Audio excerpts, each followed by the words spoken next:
Morning, my name is Numaan, and what we're going to do today, class, is go over the British values. Now, the reason we are talking about British values today is because it is important for you guys to understand respect, and to be prepared to leave school life and be prepared for modern Britain, to be prepared for the society outside of this classroom.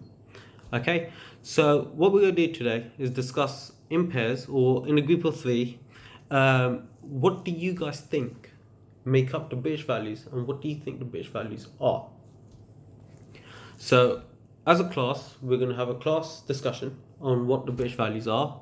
Okay, we're going to share our ideas and build an understanding.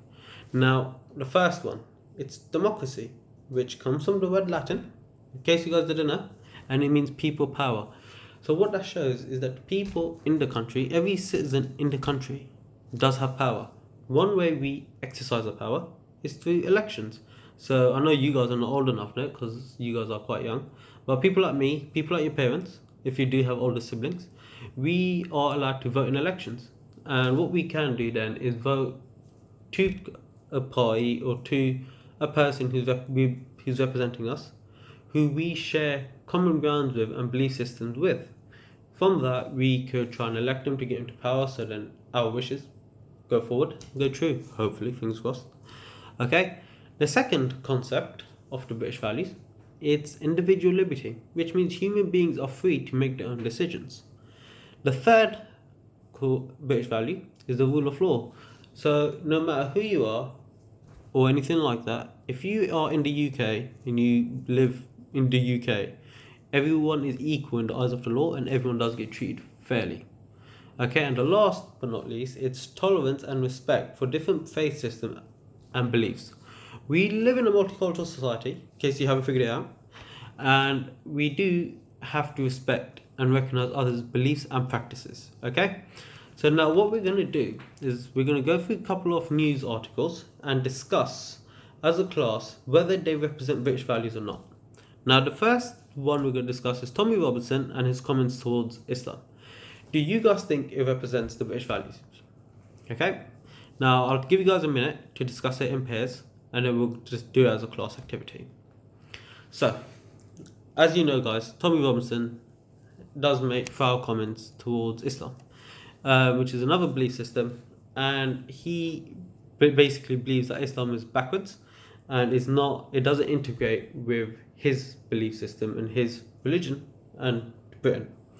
Now, due to his comments and what he does say, he has now been banned from social media and he has been arrested. So it does show that no matter who you are, if you do break the law, you will be punished. And what he's done is he's shown no respect for a belief system, and especially if we live in a multicultural society, it is important that we do respect every single person because we are offending people, but more importantly, we could add fuel to the fire and we could make other people hate people too, which then obviously means a bigger group, which means more people, more hatred, which could lead to attacks and stuff like that. So it does not obviously affect, it does break the British values. Okay, another example we're going to give is Shamima Begum.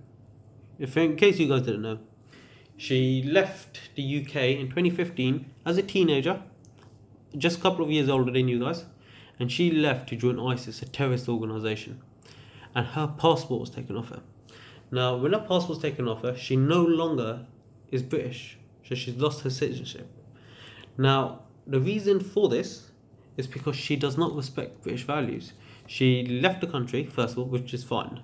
You're allowed to leave the country, you're allowed to go on holiday.